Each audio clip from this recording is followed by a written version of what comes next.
আমি বোবা, আমার সহযোগিতা করি। এবার মুখ ফসকে কথা বলে ফেললেন এক বোবা ভিক্ষুক।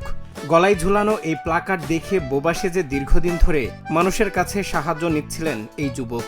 হঠাৎ এক পথচারীর একের পর এক বুদ্ধিমত্তাপূর্ণ এবং কিছুটা রসাত্মক প্রশ্নের মুখে পড়ে নিজের অজান্তেই মুখ ফসকে গড়গড় করে কথা বলে উঠলেন সেই তথাকথিত বোবা ব্যক্তি, যে ভিডিও ভাইরাল হতেই হাসিতে ফেটে পড়েছেন নেটিজেনরা। এটা মানে বাটপারি না নি?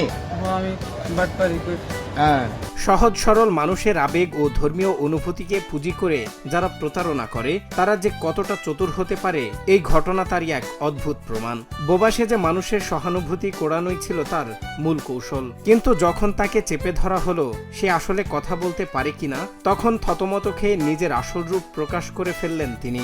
ধরা পড়ার পর তিনি নিজেই স্বীকার করলেন এটি তার এক ধরনের বাটপারি বা প্রতারণার ব্যবসা।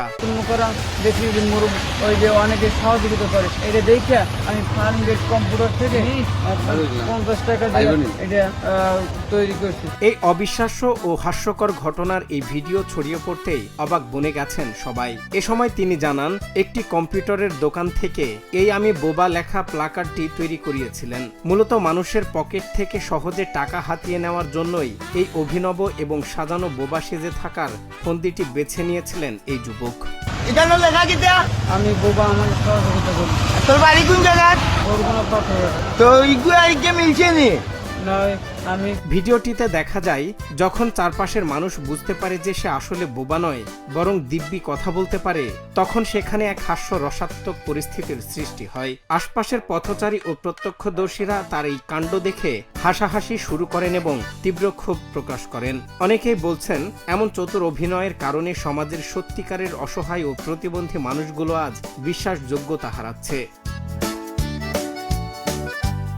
মুখ ফসকে সত্য বলে ফেলার পর সেই যুবকের চেহারা ছিল দেখার মতো। তবে এই ঘটনা আমাদের মনে করিয়ে দেয় যে অন্ধভাবে কাউকে সাহায্য করার আগে একটু সচেতন হওয়া কতটা জরুরি। সহজে টাকা উপার্জনের জন্য এভাবে প্রতিবন্ধী সেজে মানুষের আবেগ নিয়ে খেলা করার এই মানসিকতা দূর করতে হবে, এমনটাই দাবি সচেতন মহলের।